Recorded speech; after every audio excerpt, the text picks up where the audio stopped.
Good afternoon, everyone. I'm Jim Berscheid, Vice President of University Brand Strategy and Communications, and I'd like to welcome you to today's Presidential Town Hall with UNT President Neil Smatresk, Provost Dr. Jennifer Cowley, and Vice President for Student Affairs, Dr. Elizabeth With.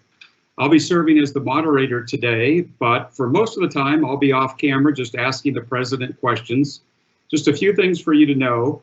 First of all, we appreciate you submitting questions in advance, and some of those will definitely be used, but we're also taking live questions now. So the President wants to hear from you live during this event, and he will be sharing a few topics that you can weigh in on here momentarily. So please do participate by submitting those.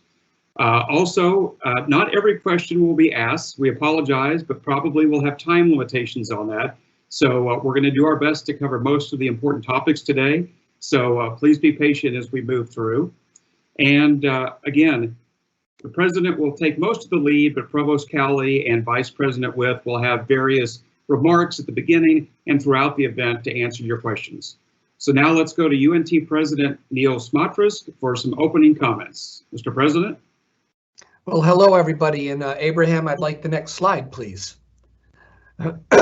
First, I want to say, I hope all of you are being safe, that your families and your loved ones are in good care and good health, and that you're making it through this crisis in a wonderful way, in a way that still allows you to continue to move forward, to make progress in all of our things that we do in our mission, and that allows all of us as a community to remain strong so that we can help our students to thrive. I also want to say, without all of you working so hard, we could not have done what we're doing now. Imagine what we've done in such a short period of time, going fully remote and online, helping our students through providing virtual services in many different situations and circumstances, providing funding for them. In fact, I'm very proud of the achievements that you've made, and I think you're doing a phenomenal job, and I can't thank you enough, and I know the entire leadership team here wants to express their deep and sincere gratitude for everything that you've done. I want to run through a couple things quickly here, and then I'm going to turn it over to Provost Cowley and then subsequently Elizabeth With from Student Affairs. Let's first talk about enrollment. While we were really worried about what might happen during a pandemic, our summer enrollment is up somewhere around 6 to 7%, could go higher for all we know. That's good, solid progress. It suggests that students who are sheltered in place want to take the opportunity to continue their college careers through online. Perhaps we're just getting used to online and remote delivery, but that's good news for this institution and will help us with our fiscal health. Fall enrollment is not where it should be yet. We're a little bit negative, down around 2 to 3%, but we think we could flatten out and be neutral, at least for continuing students. Our biggest concern, and one that I will talk about more when I talk about budget preparations, is that we're very worried about international students being able to come here, especially in a year where we had a great number of applicants, the biggest number of applicants and acceptances we've ever had, particularly at the master's level. So we hope that they'll be able to get their visas. We hope they'll be able to join us. But I also want you to know that Provost Cowley and her team have worked hard to try to create online options to serve our students in fall with the hopes that they'll be able to come and join us in the spring. Along with enrollment, there's a few things that I think have great mitigating impacts on this university. First, Care 1 and Care 2 funding has come in. We have received $29 million. $14.5 million will go directly to students for emergency grants and aid. We've already started distributing this. We've had, and I'm going to let Elizabeth correct me later, not right now, 8,000 or 9,000 applicants, a number of applicants, and we are getting the money out to those based off need and their FAFSA eligibility as soon as we can. This is eligible for students who are enrolled. While we have a number of students who've applied for it in the spring, students will be able to continue to apply for this if they're still enrolled in summer term, or to a more limited extent, because we anticipate giving out most of it early to those who are enrolled in the fall term. So if you are experiencing financial hardship, you're having trouble paying your bills or your college expenses, please apply for this money and we can give you a link for that. However, those funds which will be available are meant specifically to help you get through this crisis, to stay enrolled, and to graduate in a timely fashion. The second part of CARE funding is covering COVID expenses and preparing for fall. We have already received quite a few reductions, particularly in areas like housing and dining services, because of this pandemic. We will take some of the funds here and we will use them to develop better and more inclusive virtual and online counseling and incentive programs for retention and virtual recruitment opportunities, so that while people are still unable to access our campus in a full and complete way, they'll still be able to receive attention from us that can draw them in and help them with their need, whether it's telemedicine, telecounseling, tele-advising, or working with financial aid. We're available, and we will continue to strengthen those services through some of this money. The balance of the funds will be used to help the university as we recover from the budget issues and challenges that we believe we're going to have. Now, on top of that, if there was ever a wonderful year to become a minority serving institution, this was the year. And having just received our certification in January, we were informed last week that as a minority serving institution, we're eligible for an additional $2.1 million in funding that can be used in a very flexible way to help our students stay in school and to offer services and support for them, as well as services and support for the programs and the educational programs that we have. So we thank the federal government for their support. This brings us to the big topic of budget. And while I can't give you a full and complete breakdown of every budget move that we're making, I want to try to lay it into a few different buckets so that you have an understanding of the challenges we face. We currently believe that with our international student population being limited by visa application and by their ability to gain visas to come here, that we could have somewhere in the neighborhood of a $35 to $45 million shortfall come fall. This is a big number. It's not a number that's different in any way than the numbers all major universities are facing. The question is, how will we deal with it?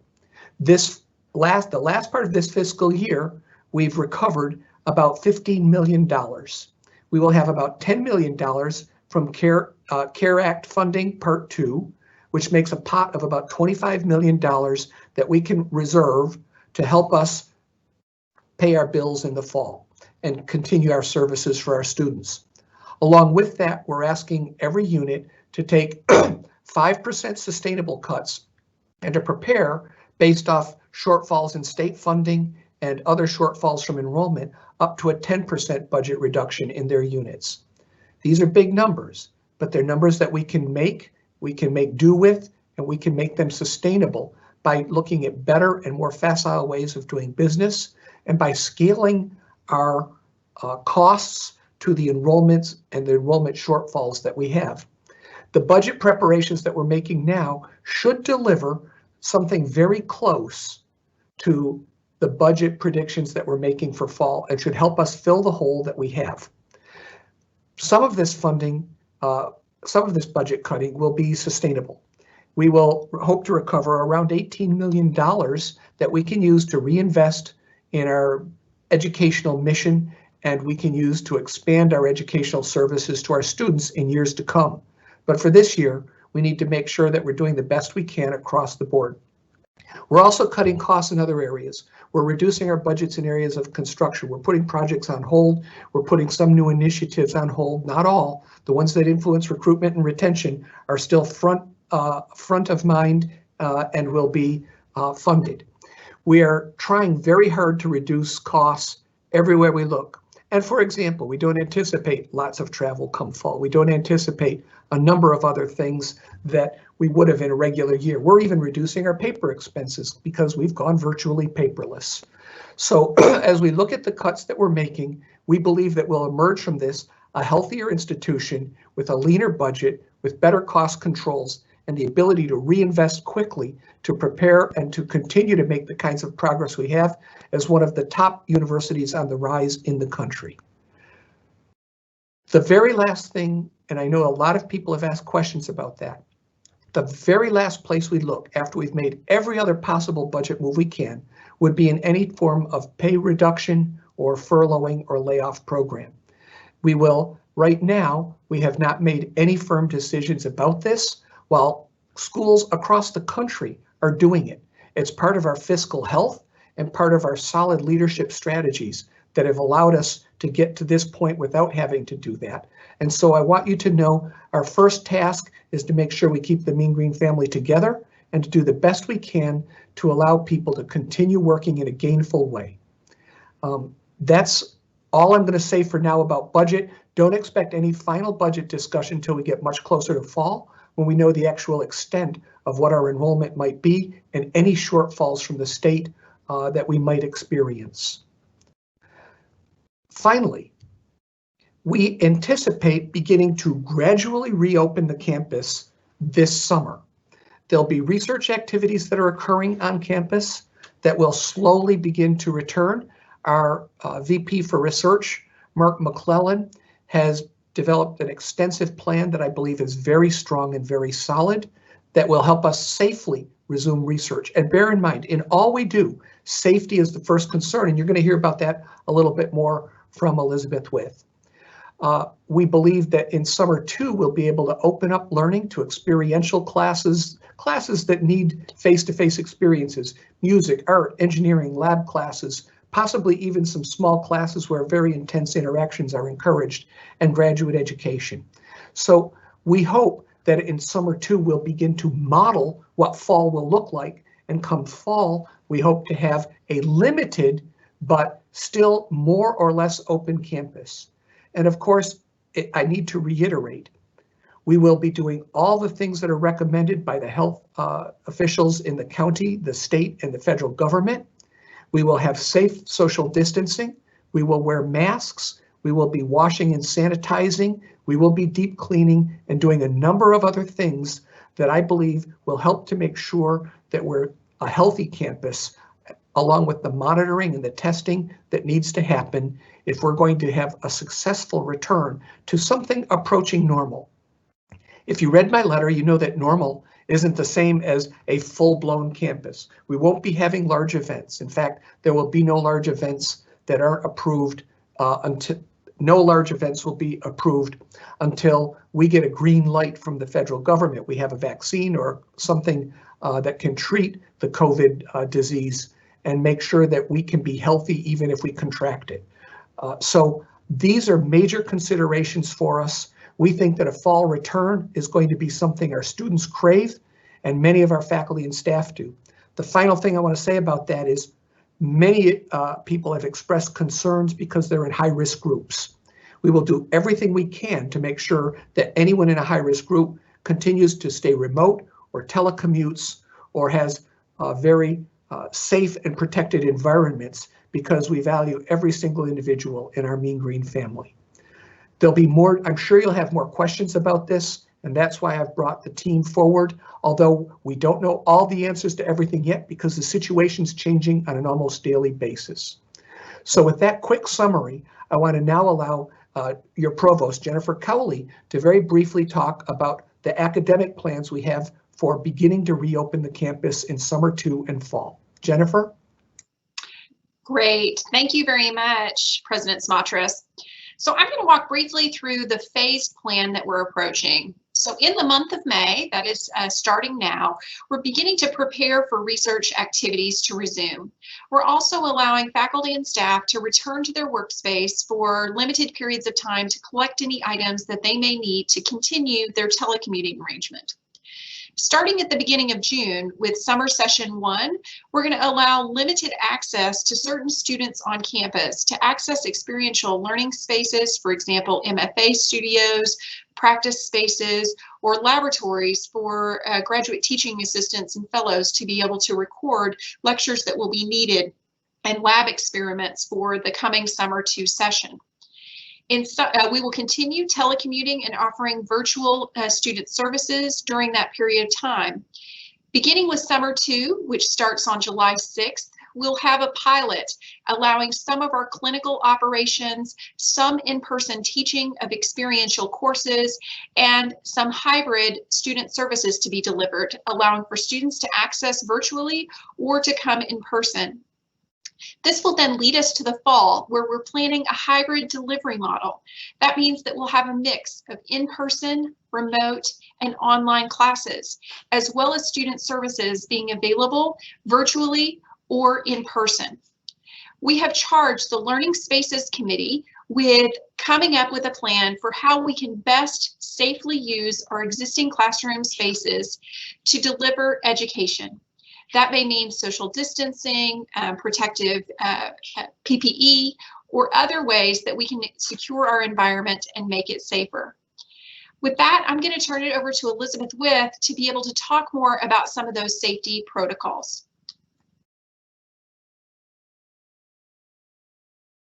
Thanks, Jennifer. So, keeping in mind that the health and safety of our campus community has been our priority from the beginning, there have been a lot of conversations that have been occurring about what's happening on our campus. And know that these conversations began on our campus in late January, just as the virus was picking up speed. We've had strategic conversations that have continued since then and will continue as well into the future as we work our way back into the reopening of campus. There's a system level committee that meets. We've got university level committees that meet, whether that be the cabinet or our emergency operations center that's still active, or our emergency communications group. In addition, there have been division conversations as well as departmental conversations as well to ensure that all that we're doing has the health and safety of our campus community in mind. Moving forward, the system has agreed on some baseline requirements that each of the institutions within the system will have.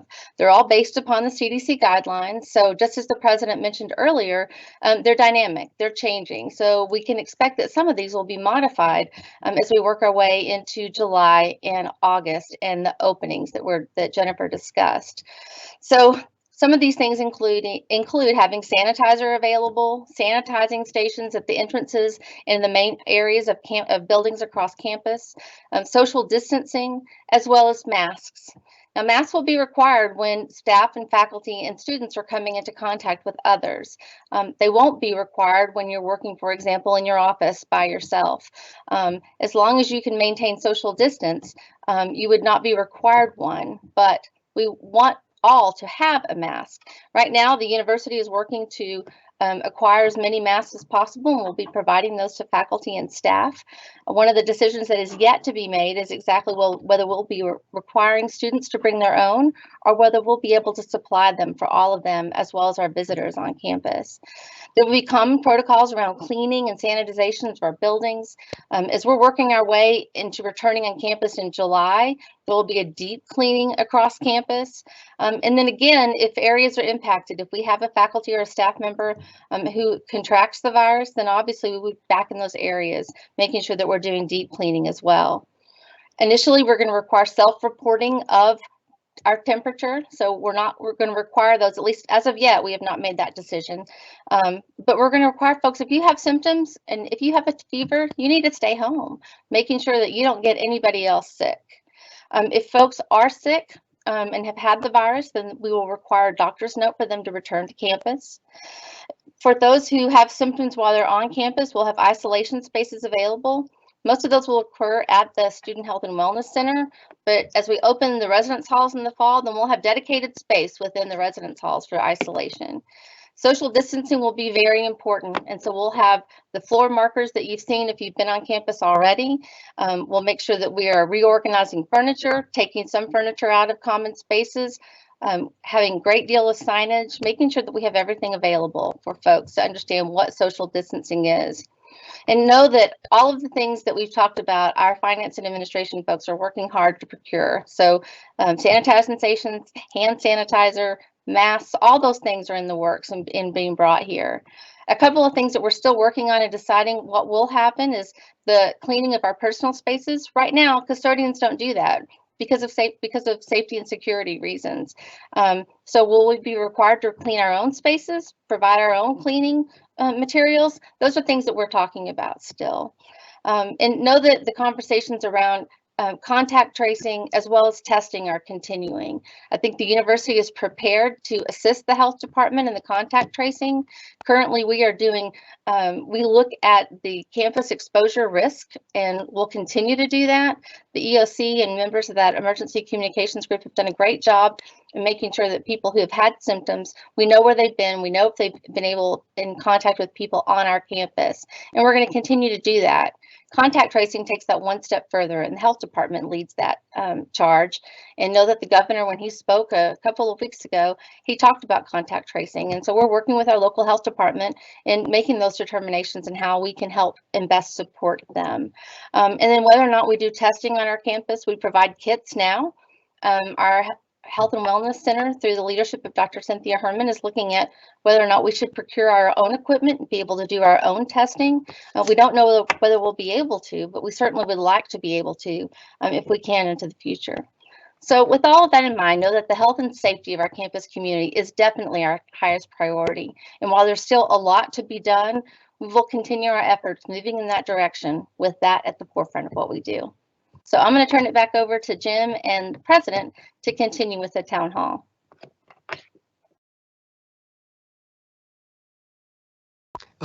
Let's look at the next slide. So what I want to say to all of you is we've given you a brief introduction because we knew that that would cover many of the questions that you had. But today is really about looking at what we've done and listening to you. Not just answering questions, but getting some commentary from you to guide us. I want to say, by the way, that I feel incredibly lucky that we've got a great team who's helping us through this crisis. I don't think this would have gone half as well. I've been in contact every week with 30 to 40 different university presidents from around the country. And I will tell you that I believe our preparation and our responses have been better than those I've seen in any other major university in the country. So it doesn't happen without a good team, and I can't thank the folks in the leadership groups, the deans, and the many different task force operations that we have, like the Emergency Operations Center, for keeping us moving forward during this time. Now, with that said, I need to ask you some questions, and I may have to answer a couple questions because in this town hall format, it takes a couple minutes before things filter through. So the first question I want to ask you is, what's really gone well? And I'm going to start off by saying a few things have gone well from where I sit. If you look at the team of Joey, Ed, and Maureen McGinnis, what you'll see is that they have worked incredibly rapidly to get our care funding out ahead of almost every other university so that we can support our students. Last week, we had already gathered over 6,000 applications, while most of our colleagues in other institutions had barely posted their sites and had received 100 or 200. They've done phenomenal work in a very short period of time, and our students certainly should express their gratitude to this team. I'll also say we've had some really wonderful kind of homebrew efforts. Our CVAD team has been making, and our fashion group has been making masks. We've made PPEs, plastic face shields, out of our 3D printing capabilities. And our engineering group and the additive manufacturing program has made ventilation splitters that allow ventilators to service more than one individual. These types of individual activities and many heroic acts on the part of our faculty and staff have really been the thing that I feel highlights the Mean Green family. So I don't know if I stalled long enough, but what I'd love to do is to begin addressing either your questions or to hear from you what you feel has gone really well. We'll follow that up with what hasn't gone as well and what we can do better, and then any other questions that you still might have. So I'm turning it back to Jim now to see if there's something I need to address or if we have some commentary. Thank you, President Smatresk. As just a reminder for everybody who tuned in a little bit late, you're viewing the Presidential Town Hall with UNT President Neil Smatresk, Provost Cowley, and Vice President for Student Affairs, Elizabeth With. This is Jim Burshai from UBSC, and I'll be asking questions off camera as they come in. So please do submit some of the questions related to what the President just outlined. President Smatresk, we're going to start with something a little bit more on the light side, but very important to the students this week in particular. We've received several questions from seniors about whether or not they're allowed on campus in order to take pictures during this, what would have been their commencement week. Well, let me point out that our campus has never, in fact, been completely closed. We have essential personnel here. We have 720 students living here, none of whom have experienced any difficulties.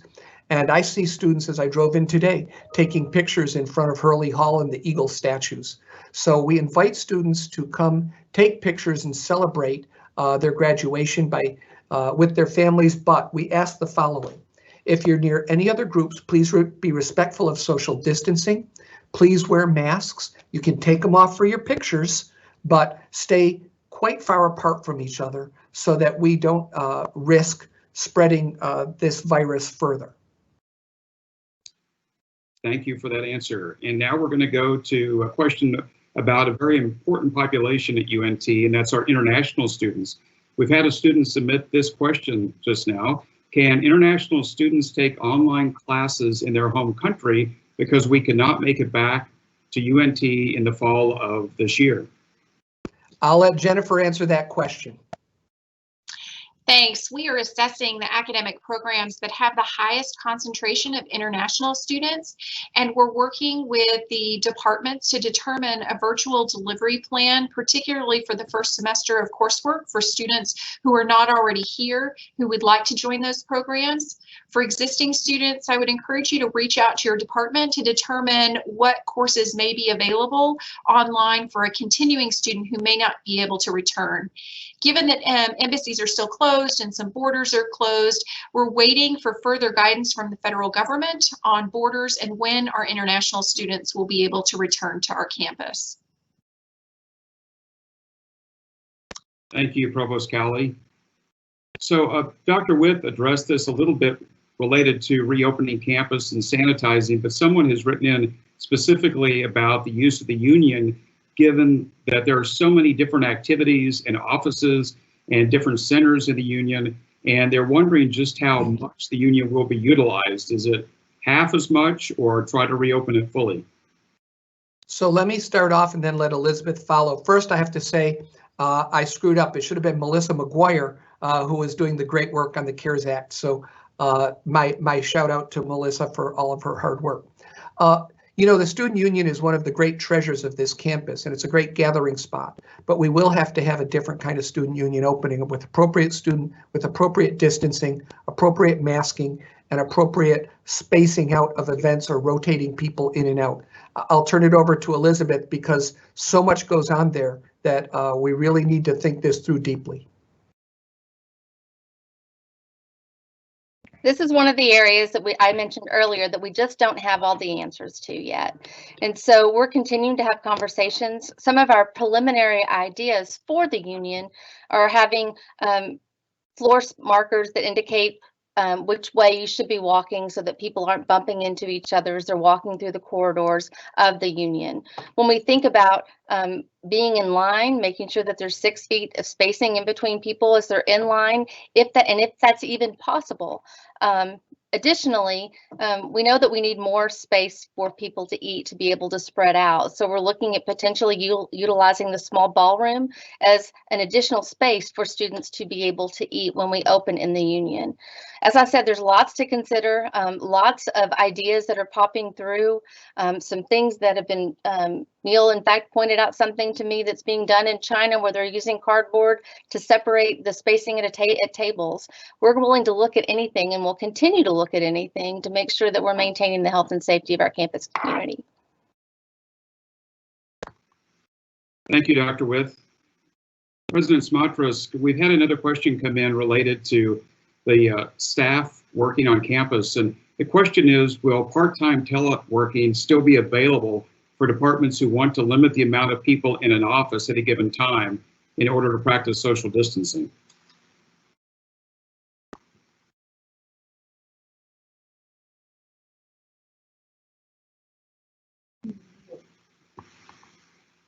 Dr. Smatresk, you're muted right now.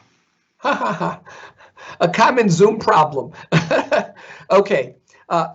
we don't ever want to go back to the old ways of doing things. Whether it's going paperless or telecommuting, we believe that these things are part of our future.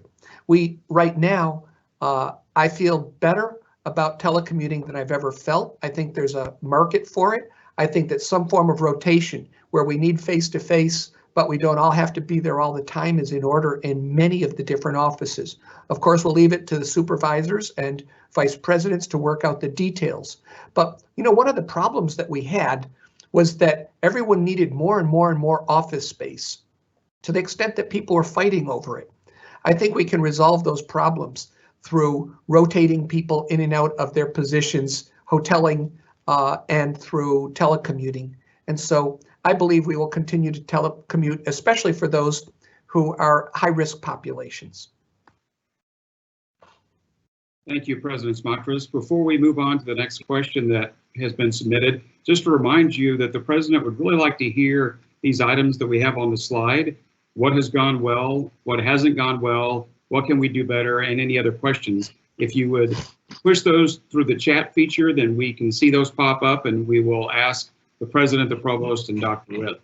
So I know there was a mention earlier, especially by you, Mr. President, and the Provost about research, but we've had a question for a little bit more detail about what Vice President McClellan is doing in the area of research to restart operations and what that means for the research staff and the graduate students and how fast that might ramp up and at what level this summer. Well, I can offer a part of the answer here, and if we need to, Jennifer can embellish. Quite simply, we are very aware that many graduate students require access to research and research laboratories in order to make satisfactory progress. So as part of our research reopening plans, which are beginning this week in getting the core facilities back up to speed, we will be including socially distanced, limited lab bench operations and the ability to bring graduate students as well as faculty, research associates, postdocs, and faculty members back into the laboratory. Again, wearing masks and making sure that we're following all necessary safety protocols, not bringing in anyone who's displayed any of the symptoms of COVID, a temperature or some form of shortness of breath or other respiratory related issues. So yes, graduate students will be able to come back and should be able to work. However, the work environment may require rotations or limited use of space. Okay. Do you want to go to the Provost for anything else, or do you think? Happy to hear Jennifer embellish this. Absolutely. This week, we have started allowing pre-research activities to get started. That's the restarting of machinery, restarting of our animal facilities. Beginning May 8th, researchers will begin to access their laboratory environment. We are holding human subjects research that involves person-to-person contact on hold for the moment. And I encourage people to go to the Office of Research website. There's a research restart plan that you can read in detail, which has everything you need to know. And the Office of Research is holding a town hall meeting for principal investigators this Wednesday to review the details of the research restart plan. The basics are starting in May, we'll restart many of our research labs, and then we'll provide more guidance on when human subjects research that happens face-to-face can begin to occur. Thank you, Provost Cowley. And actually, Dr. McClellan just texted me to remind people the URL for that research plan is research.unt.edu. So what the Provost just mentioned, you can go read all about it. And again, the town hall, he's encouraging everybody to participate from 10 to 11 a.m. so you can learn more. So President Smatresk, we have received one of the listening to you questions or a comment that I'd like you then to maybe comment on. It says, I am proud of how quickly we moved to a telecommuting workforce and kudos to our IT departments to work countless hours to meet all those needs. Well done. Couldn't agree more, boy. If it wasn't for our fast response on Zoom and Teams, and the great work that's been done through, for example, Adam Fine's shop for Canvas and how we're letting people do better with remote delivery, we could not have done this. So IT teams deserve a big, hearty round of applause from all of us. Thank you. All right, so let's move on to the next question, which falls into the category of what hasn't gone well, which I know you want to hear and respond to. It has to do more with graduate students, which may be something the provost might want to jump in on as well. I think there's a general feeling based on the message, the undergraduates have been a big focus of a lot of what we've been talking about, but maybe some graduate students feel a little bit neglected in some ways. So maybe we talk about that and what we have been doing for graduate students or what the plans are for the future. Absolutely, I'm happy to address that question. The needs of our graduate students are somewhat unique from the needs of our undergraduate students, and we have taken a number of actions that we believe will support our graduate students moving forward. One, we have put in place extensions on a case-by-case basis of students who have reached the end of their studies that need additional time in order to be able to get to graduation. We have provided for students in their 5th or 6th year of their doctoral studies the ability to extend their fellowships or assistantships for an additional semester to account for progress that may have been missed this semester. We have a new remote learning training course that we have put together to help those who will be teaching in the fall get prepared, and teaching fellows as well as full-time faculty members are eligible for that support. That will be rolling out in the next couple of days, allowing people to receive a little bit of funding that recognizes the effort that is going into helping promote remote learning. Those are a few of the examples. We have also added, in response to Graduate Student Council's proposal, a amended appeals process for concerns about grades. So those are just a few of the examples, Jim, of some of the responses that we have to concerns that have been raised by graduate students. Thank you, Provost Cowley, and both to you and President Smatresk, I want to just share one of the gone well comments, and it is, I have really appreciated the great communication from the President and the Provost during this time. So you don't necessarily need a response unless you want to, but I wanted to share that with you. We'll make sure that everybody continues to be communicated with. We really appreciate the daily letter that's coming out from your shop, Jim. And the details of these plans as they roll out will be shared broadly with the campus so that you know what to expect. All right, so the next question is one again about financial assistance, and it's possible somebody may have joined a little bit late and not heard everything you said at the beginning, President Smatresk, about the CARES Act, but specifically it says, will there be any additional financial assistance for the fall semester? Well, we anticipate that most of our care funding will be, about 3/4 of it will be gone by the end of summer, that about 1/4 of it will be held in abeyance to support students in the fall. So we do anticipate that there'll be another round of emergency grant and aid for students who are enrolled who are having trouble paying their bills. Thank you, President Smatresk.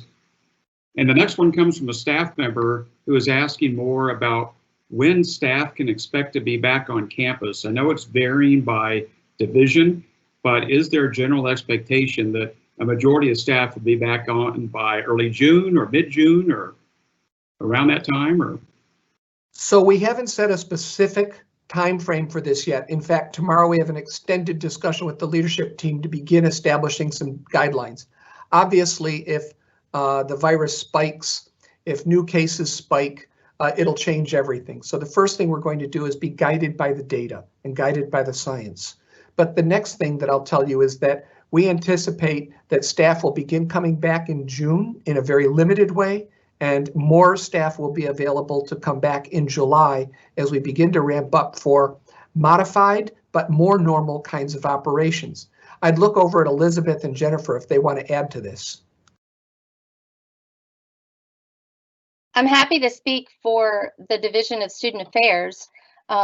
We're continuing to have these conversations, and as the time comes for us to begin ramping up and training for housing and dining, for example, those are probably some of the first staff that will come back. Some of them have not left yet. Obviously, we have residents, and Neil, you spoke to that a little while ago. And so that's likely where the initial phase of staff coming back in the Division of Student Affairs will be in our auxiliary areas. But what I would encourage staff within the Division of Student Affairs, continue to ask your supervisor and have those conversations, because those directives will be coming from your supervisor. Ditto on what Elizabeth said. We're starting to bring people back that support our students, both in the classroom and through student services, and that will happen slowly beginning July 6th, and then moving forward, we'll phase in staff coming back with a portion of folks continuing to telecommute throughout the fall semester. For the next one, let's go back to Dr. With for just a minute, because this question has to deal with the housing and residence life. And it's actually a comment and then a question for me. So the comment from one of our viewers is that housing and residence life hall teams have been amazing with assisting students in the move out process and answering questions. So kudos to that team, and you might want to expand on some of those folks. But also, I think a lot of people have been talking about the fact that we have housed so many people on campus for the rest of the spring that needed a home. And the safety has been the #1 thing. So maybe you address that as well. I'd love to, because that staff has worked really hard from the get-go. They've been really on the front lines, probably as much as anybody, and maybe even more so, along with our folks in dining and our health center. And so kudos to Danny Armitage and Jana Vanacore and all their folks in housing. They've done a wonderful job of managing all of it. And so think about trying to figure out how to schedule move out for folks that need to leave while still maintaining social distance, while still trying to abide by the shelter in place orders. They've done a really great job. What I'm also really pleased and appreciative of is the fact that we were able to provide housing for those students that need it. Currently, we have almost 700 students still living in the residence halls. They'll shut down as normal at the end of this week, as we would have expected them to. But we had quite a few students who had no other place to go, whether it was international students or some of our students who have aged out of the foster care system. We knew that they would have been homeless if we'd have closed the hall. So I'm really pleased that some students have the opportunity to stay. It's taught us some lessons. It's given us the opportunity to, if you will, practice what it's like to social distance in the residence halls. And so I think we'll take some of these lessons that we've learned and utilize them for the fall as we work to open housing on a more full scale. Thank you, Dr. With. And we're going to go back to the president momentarily, but let me just add a comment. Our Senior Vice President, Bob Brown, has texted based on the response that you had and the question just now, Dr. With, and that is about a reminder that the facility staff has been here and will continue to be here all summer, preparing the campus and perform the necessary cleaning. So it's the staff that Elizabeth mentioned from her area and a lot of other teams as well. And I want to say thank you to all of those groups, and I'm sure President, the Provost, and Dr. With recognize that it's a big team effort to get all the facilities ready. I think we all have earned great new appreciation for our frontline services and the people who are still out there working. My hat's off to you. I know we all really care, and without you, we couldn't do this. So they deserve a debt of gratitude. I see a whole lot of really positive comments. International students says they felt really good and comforted and taken care of. I've heard advising has gone really well online. I see that people are very happy with the level of communication that's gone on. And that there's some folks who think their teachers have done phenomenally, and then there's some folks who think maybe not so much. But that doesn't surprise me, I think. One person, though, asked a question I think it would be great for Jennifer to look at, and it's, will spot scores be made available to help us do a better job with online classes going forward? Jennifer? Absolutely. We're collecting spot scores because we think it's particularly important to understand what our students' experience has been this semester. Those spot scores will not be used in the annual evaluation or promotion and tenure processes, but as soon as we have the spot scores, that we'll be distributing those out to department chairs and to individual faculty members.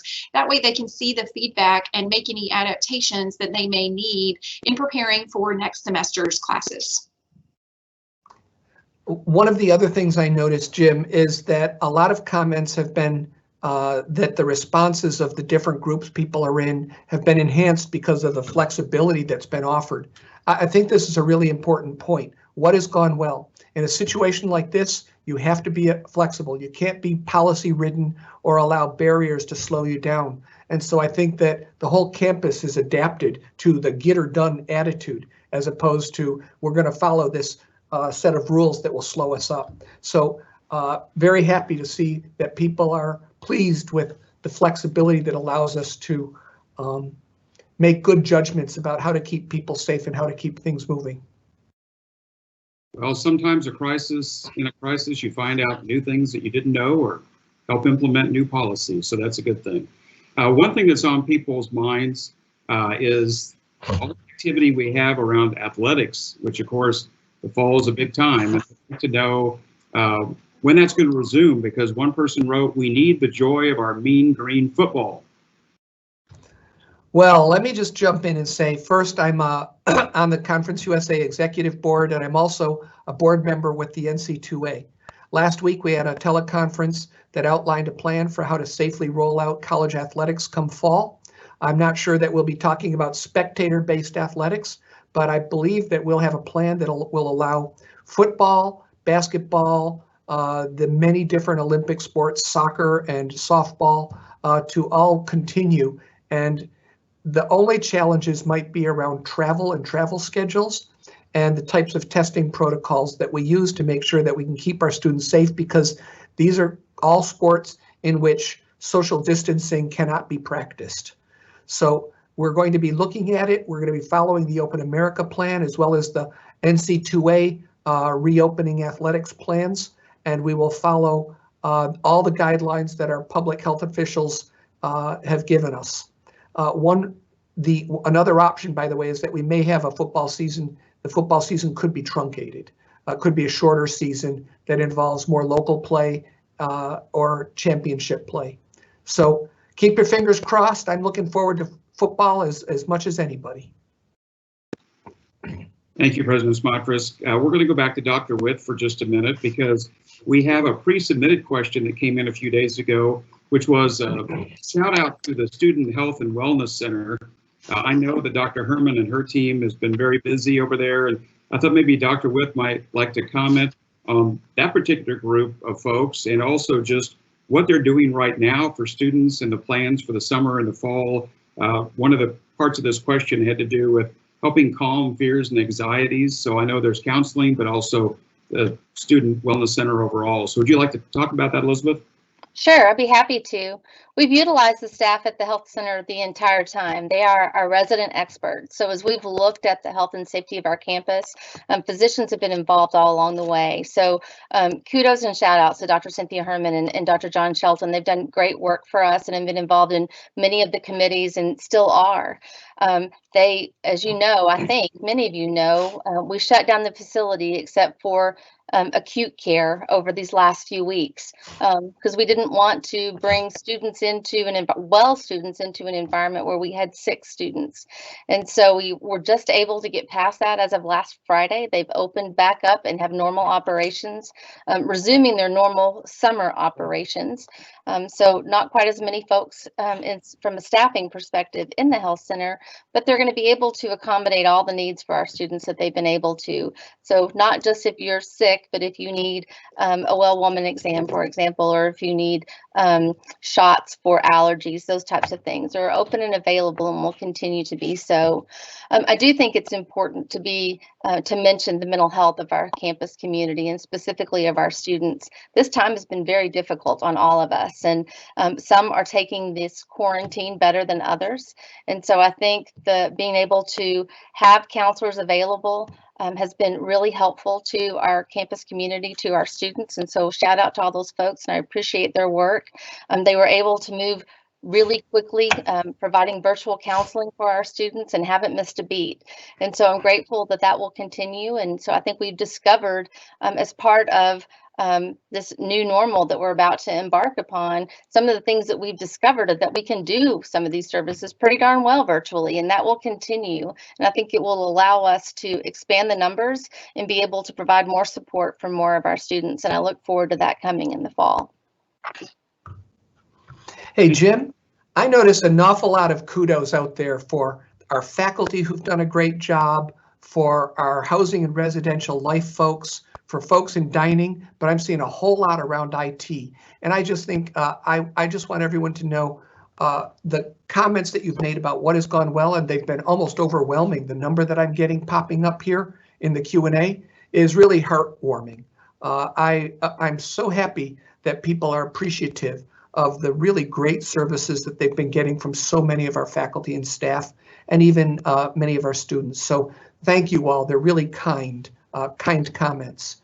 I think it might be worthwhile right now to move to the trickier topic. What is it we need to do better?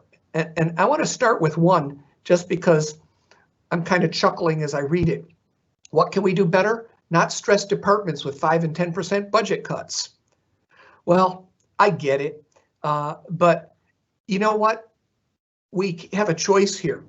We can lose a lot of people and a lot of our energy and momentum, or we can all take a little bit of the burden so that we can keep our Mean Green family alive and healthy, so that we can make sure that our students are getting the support they need, and we can meet the mission of helping our students thrive and helping them to do wonderfully when they graduate. So we will not take any cuts lightly. I'm sorry that people are stressed by them, but we're all in this together. We're family. And when family works together, we grow together and we solve our problems, and we come out of this stronger than ever together. Okay, what else hasn't gone well? Well, while we wait for those to come in, President Smatresk, we had a question related to how we will make the decision, and maybe this is something for the provost, I don't know, but about the decision about which classes this fall will be online versus in person.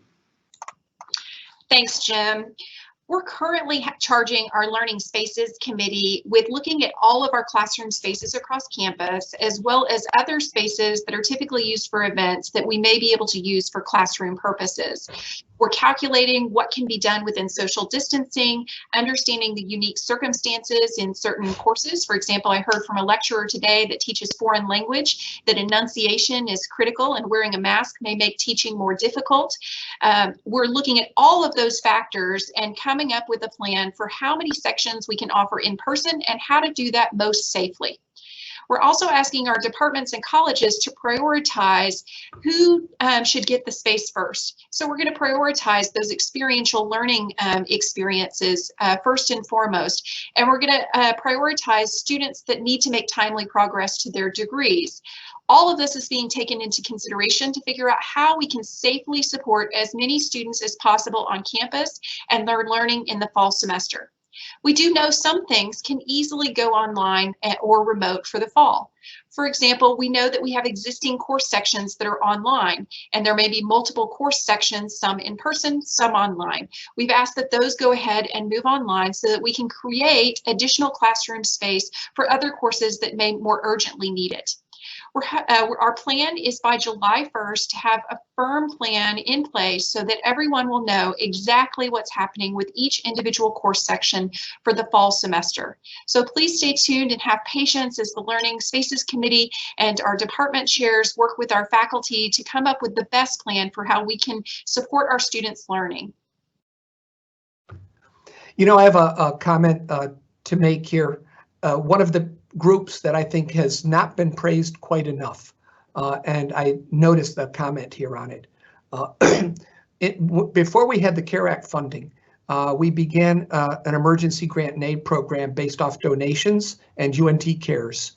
And I know that the advancement program has really pushed the message out there that a lot of folks have made contributions, that our alumni are very motivated to help students, and the funds that we have are more flexibly utilized than the CARE Act funding. So I want to give a huge shout out to our donors this year. And by the way, despite the fact that the stock market's crashed and that pandemics have a very wet blanket effect on donations, I believe that we'll hit our fundraising targets for this year because we've got the best donors anywhere.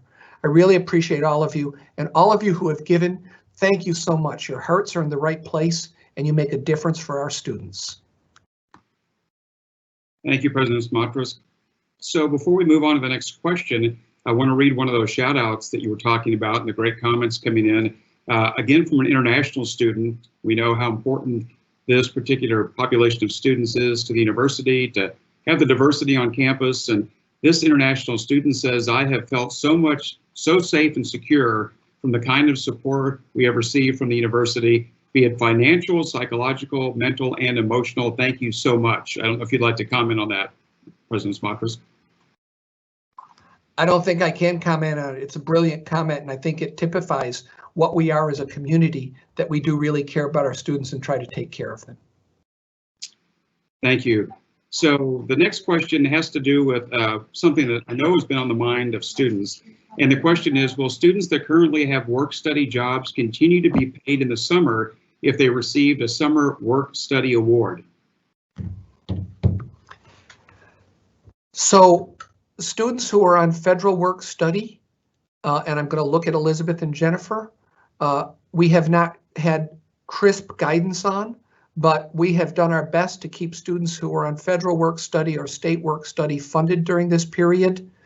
They'll all be funded through at least May 31st, and then we have to take a look at the fund and fund distributions that remain depending on their positions and what they do. We have taken many of our students and we've retasked them into making phone calls, into helping to do virtual tours and all other kinds of activities. We'll continue to try to find creative approaches to keeping as many of our students funded as possible. Right, thank you, President Smatresk. Now let's go on to one that's in the category of what has gone well and what can we do better. And I think maybe the provost might want to address this particular one. Somebody wrote in to say that a lot of this person's teachers, professors, have done live lectures that were great and fun, but there were some faculty members who just posted slides and didn't do much else. And as we go into the potential for more, of course, online during the summer, but the fall, do you care to address that, Provost Kelly? Absolutely. I think we can all understand that everybody was responding to the health crisis, and our faculty as well as our staff have different levels of technology skills. One of the things that we're focusing on is upskilling all of our faculty over the summer. So we have a remote delivery training course that we're asking all of our faculty to participate in. And our CLEAR office is standing up a whole series of training sessions that begin the week of May 11th to upskill. So it's going to be covering a range of topics from accessibility to copyright to leading better discussions. All of those things are designed to really help support our faculty as they do the very best job they can to deliver a great education for our students. So the CLEAR website has more information, and I'll post a link that can be shared with our community about where they can find the training schedule. All right, thank you, Provost Kelly. Here's one that administrators like to hear, because sometimes we feel like that we're inundating the campus community, but maybe the president would like to address this or make a comment. Somebody wrote in to say that communication from the university administration has gone well. Better to be overwhelmed than not to find out what's going on. Well, you know, they always say in a crisis you can't communicate enough. It's been our plan that we push out and are available for the kinds of questions people have. We know that some people have expressed some frustration in not knowing where we're going. I think you can see over the next 2 weeks that they're going to be the beginning of very crisp plans articulated across campus in each of the major divisions for how we're going to coordinate our reentry into the fall and the impacts that this will have on us. So thank you for the comment. Again, though, Jim, I have to thank your division, which has done a great job in helping us to push out communications that everyone can get. Thank you, President Smatresk. And just a quick plug for everybody who's been reading the COVID daily updates that we've been sending out. In about 2 weeks, we're going to launch something new called UNT Today that will replace those updates and be permanent, where you'll receive a daily news digest of the various activities going on around campus. So more information will be coming out soon, but you'll have a regular sort of a digest of information that you'll be able to read going forward about what's going on campus to keep you informed. So here's a comment that has come in, Mr. President, that maybe also you will want to address. Somebody said the flexibility given to supervisors has gone well. I believe supervisors have and will continue to assess the needs of the university and the particular area and make sound decisions.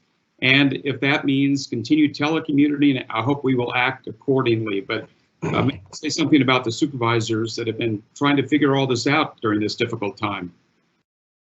I anticipate telecommuting's here to stay, not just through the COVID crisis, but to the extent that it helps to alleviate space, having more built space around officing.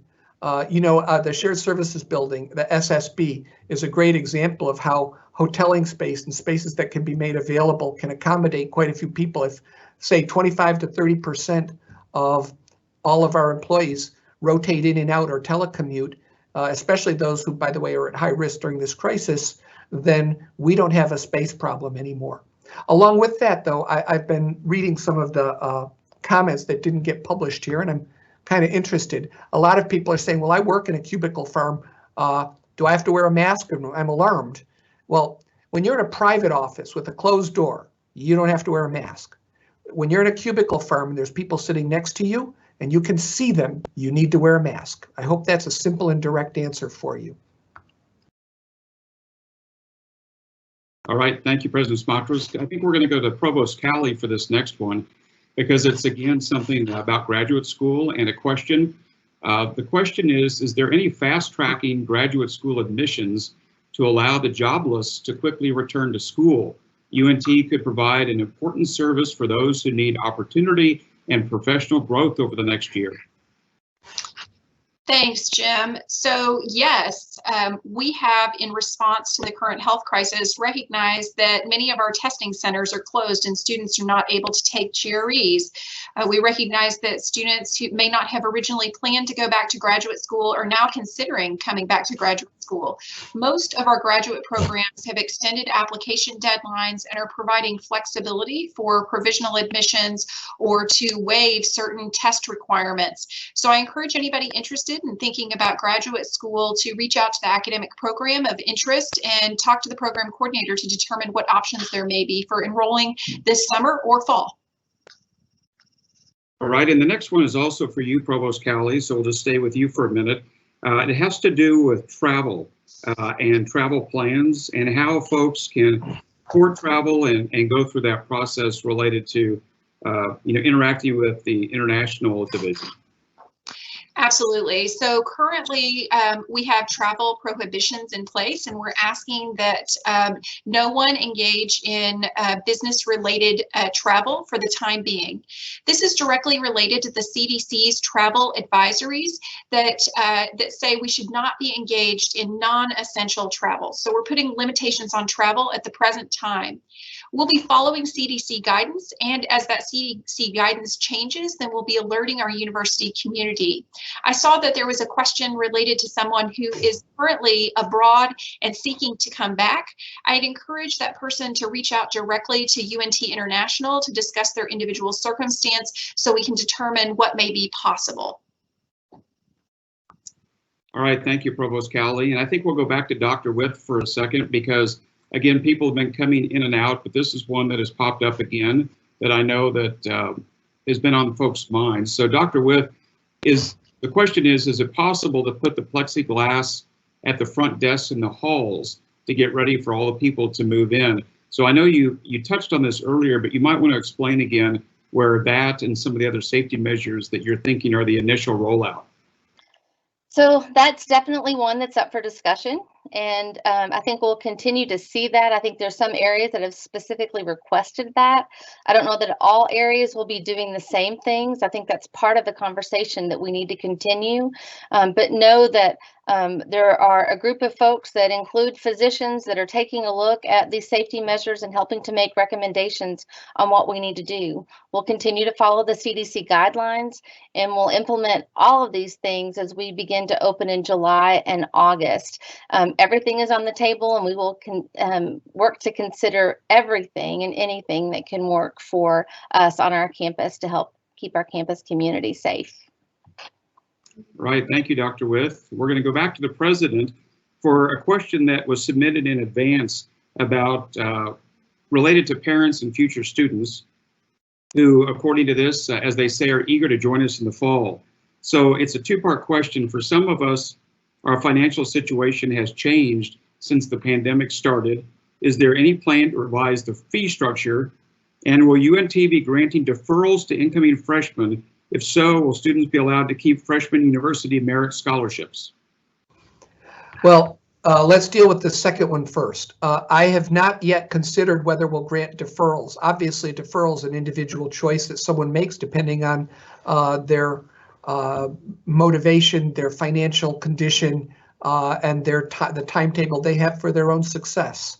I suspect that we will work with any student who feels that they're unable to attend in fall to try to help them.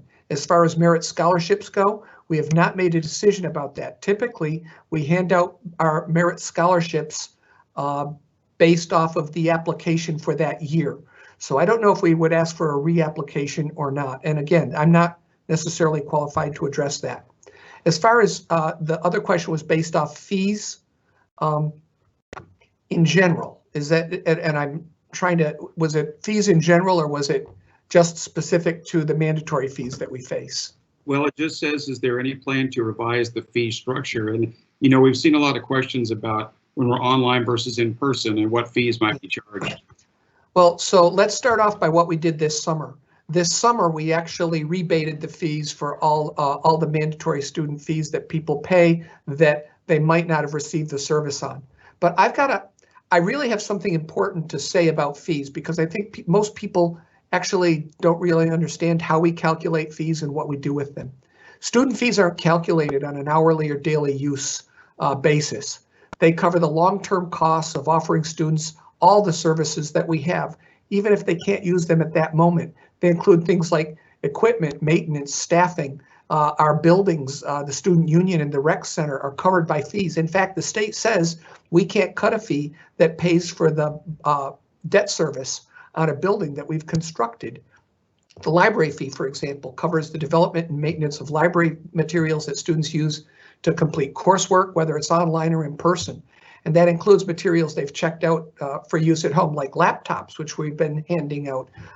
And so fees are not something that we can turn off and turn on. And while an actual prorated refund of fees would probably have a fairly minimal impact for each individual, the collective detrimental impact of not funding student fees to our community and our ability to operate our campus would be really a major hit to this institution and our ability to open back up. Come fall, we anticipate a mix of online courses, remote courses, and live courses. We hope every student gets to have some kind of live experience, but the campus will be open. They'll be able to use the student union. They'll be able to use the rec center. So right now, we don't anticipate reducing those fees because we believe we can safely operate those facilities and allow students to access them. However, if we go to a more severe situation, we will certainly try to understand and assess what the most fair response that we can make is. So I know it's a sensitive issue. I know there'll be people who don't like the answer that I've given, but I want to be transparent and I want to be clear with everybody so that you understand the position that we're taking. All right, thank you, President Smatresk. And we'll either stay with you or go to Dr. Whip, depending on if you want to answer this or not, but it has to do with Greek life. And the question is, I assume from a student, will the Greek life recruitment be allowed in the fall, or is that considered a, quote, big event? Do you want me to take that one, Neil? I'll be happy to. So we are continuing to evaluate that process and the way it's delivered. Yes, we anticipate that we will have Greek recruitment in some form or fashion next year. And I'm saying next year because I don't want to commit to the fall semester. Although know that our Greek life staff and our students that are part of those Greek letter organizations very much want to hold recruitment activities as we launch in the fall. Things will likely look very different, as many of our programs will, as we enter into the fall semester. Greek life is but one of them. But no, we're committed to that population. We're committed to those organizations, and we're working with national headquarters as well as our local alumni chapters to ensure we do it in the best way possible. Thank you, Dr. With. And the next one, I think we'll go back to the provost, because it is a mention of what's going well, but you might have a comment about, to the president's point, what can we do better in this regard and what will we be doing in the future? Someone wrote that moves to offer professional development for faculty who want to learn new online teaching strategies is going very well. But do you have any comments about future work in this area, Provost Cowley? Sure, we have heard very positive feedback, and I give a shout out to all of our team members in CLEAR for doing such a great job in developing that remote delivery course. What we have heard is a desire for more detailed training in specific areas. And so, for example, I had a conversation with university libraries today about putting together a training session around copyright and how to move materials online for students to access that may be enrolled in a remote or online course in the fall semester. So we feel really good about our ability to be able to deliver more specialized programming to support the individual needs of our faculty members. Thank you, Provost Cowley. Back to the president for a minute. President Smatresk, I've been noticing, and I know you probably have too on all the comments, so many kudos that are coming in related to their colleagues across campus. There's very few that are critical of how anybody has been handling this global health crisis related to UNT. And I wondered if you wanted to speak for a minute about what that says about the Mean Green family and how we persevere and just get through these tough times. You know that our hallmarks are caring, creativity, and resilient. And I like to believe that all of those hallmarks have been displayed in an incredibly positive way over the past few weeks and few months. I will tell you that it takes a dedicated team working together who puts the good of the institution, the good of our students ahead of any of their own personal agendas. And I've seen that. I've seen us pull together. You know, I think there's institutions where they've begun to pull apart. That's not what we do. We stay together, we're flexible, we work with each other, and we solve problems because our first commitment is our mission to our students. So again, I'm just thankful to everybody who's been so cooperative and so collaborative and so positive through this very challenging situation, and I can't thank people enough. You know, Jim, I noticed there's a lot of questions about budgeting. There are a number of very specific questions about veterans. I want to say I know Elizabeth can probably address some of those questions, but what I want to say is they're somewhat technical, and I think they deserve individual responses. Elizabeth, what I'd like to do is say we have a lot of questions about how we'll roll out veteran services. I know that that's in your area of concern. Hopefully we can have some targeted communications in our daily and on our website specifically for how veterans can access the services and support that they need. Elizabeth, do you want to address that?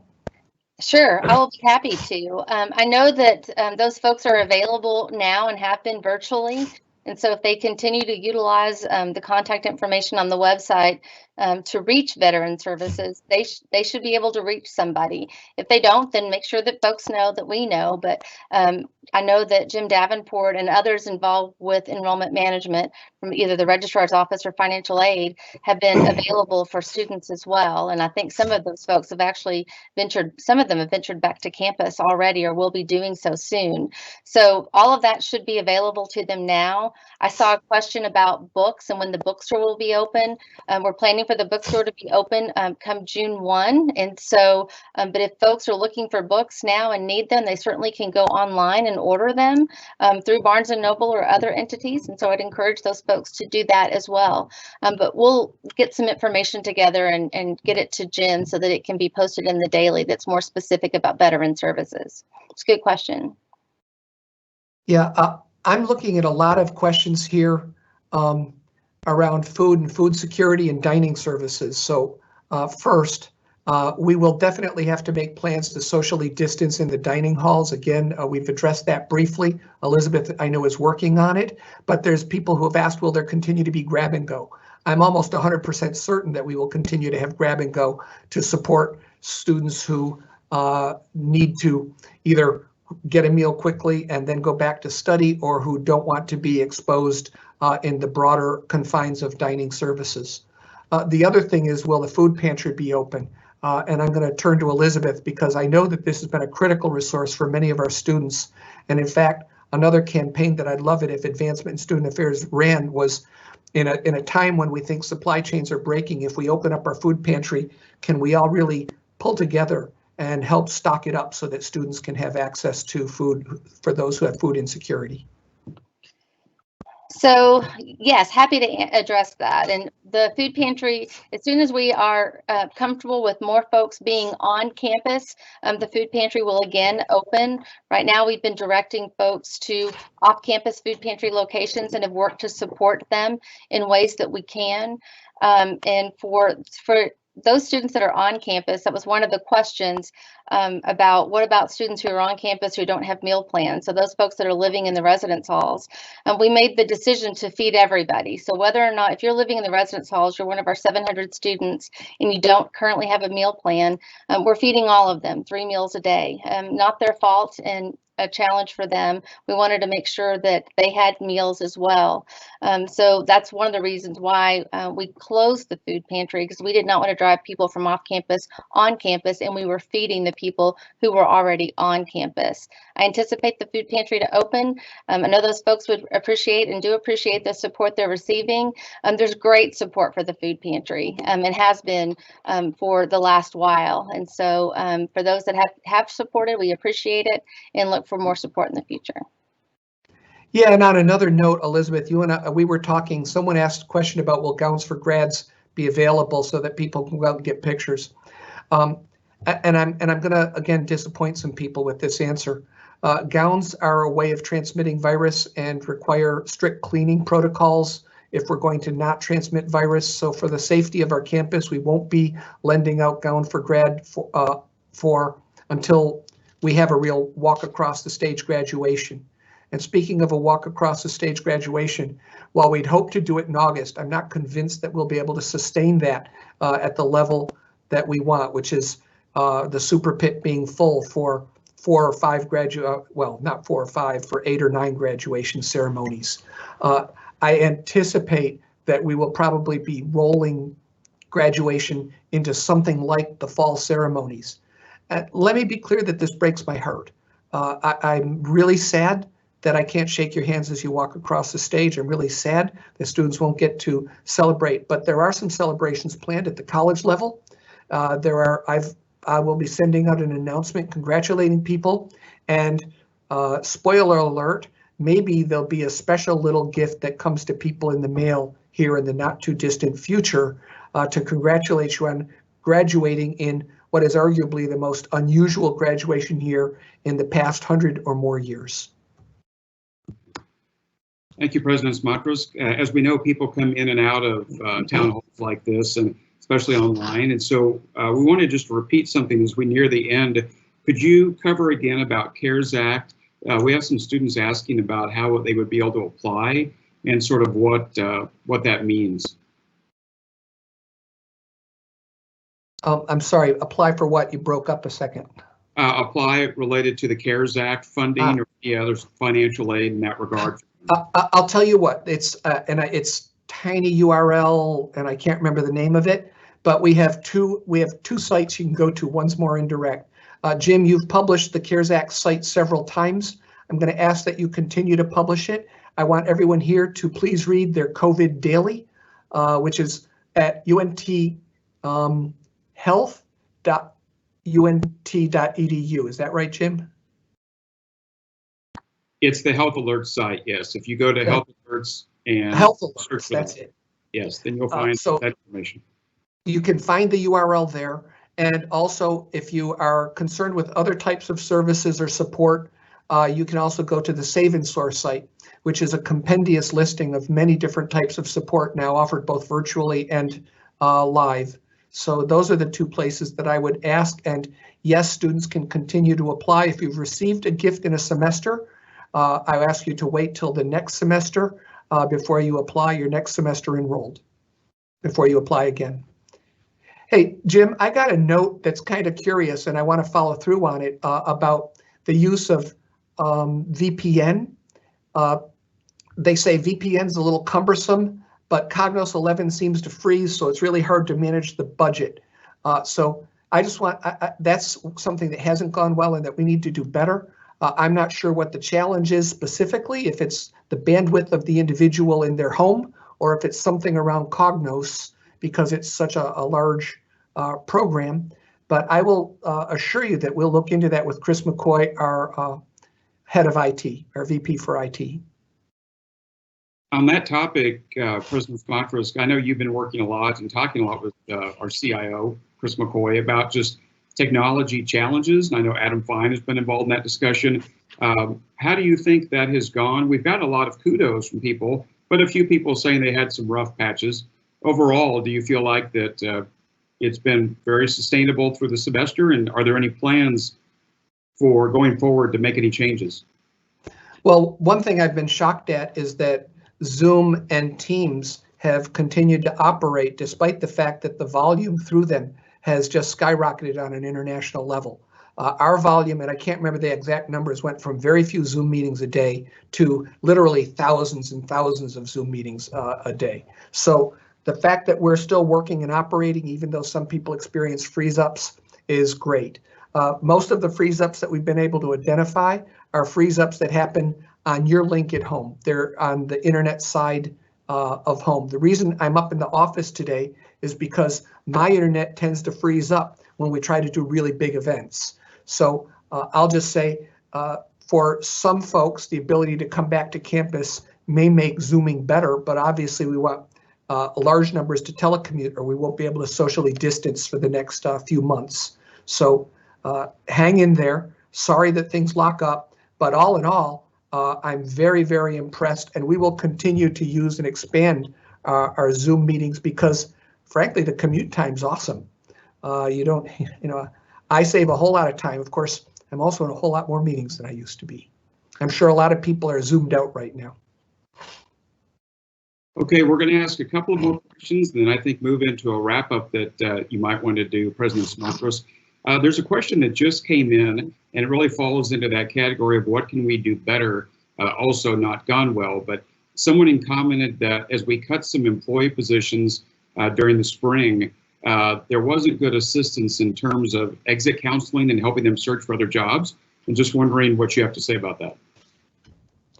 Well, I mean, the fact that students are who we care for the most suggests to me that it would be great if we could really communicate with them. Although I know that many units like Student Affairs have, and I'm going to let Elizabeth field this in a moment, have hundreds and hundreds of students who work for them. And it might be that not all of those during these hectic times were able to be communicated with in the way that we'd like because people were scrambling to try to keep the wheels on for the university's sake.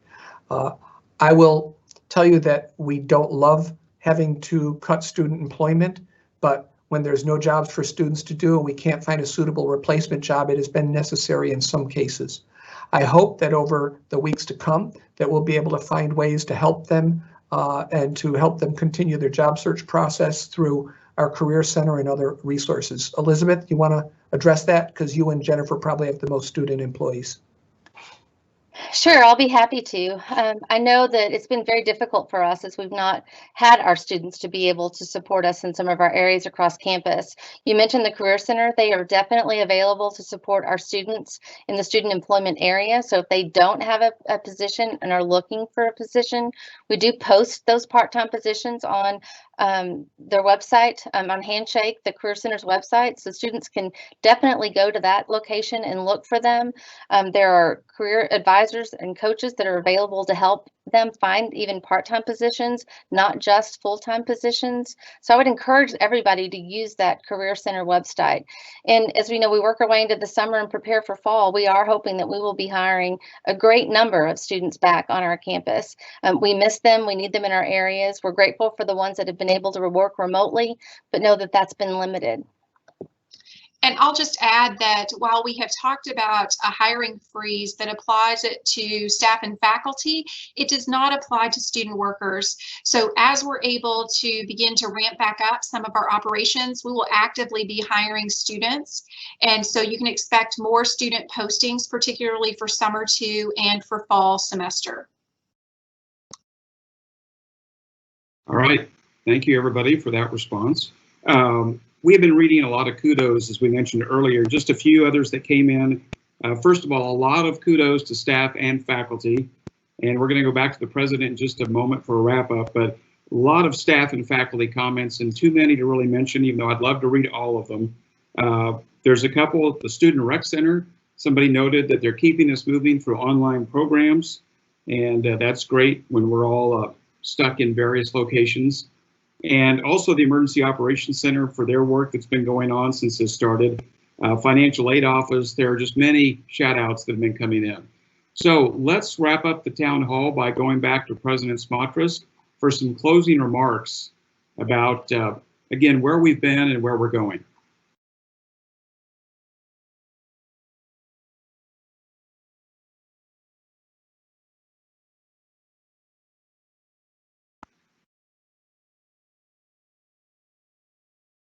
I'm not sure if we lost the president with connection. Yes, you lost me. Sorry. Zoom etiquette. I only have to remember to unmute myself. Hey, how many of you wish you could mute me at will? Don't answer that. So what I want to say is I'm overwhelmed by the many positive comments that we've had. I really appreciate them, and I think they're in recognition of the people who've really kept this university moving forward, and they've done such a great job. So first, gratitude is in order here. The leadership team's done a great job as well. What I want to tell you is that we actually really care about what you say. So thanks to all of you who've taken the time out of your day to join us and offer comments. We're going to be looking at all of the comments, negative, positive, and what we can do better so that we can manage to meet your needs and manage to do the best job we know how to make sure our students, faculty, and staff are thriving and moving forward in a very challenging environment. So you're helping us by informing us. It doesn't have to stop here. I want you to feel free to send forward. And Jim, I don't know if we have a URL for that, but we can continue to take your comments. We'll continue to try to address them. They will continue to inform us about what we can do to create a stronger, more resilient community that moves into fall with the highest probability for success. So I want to thank my fellow panelists, Jennifer and Elizabeth.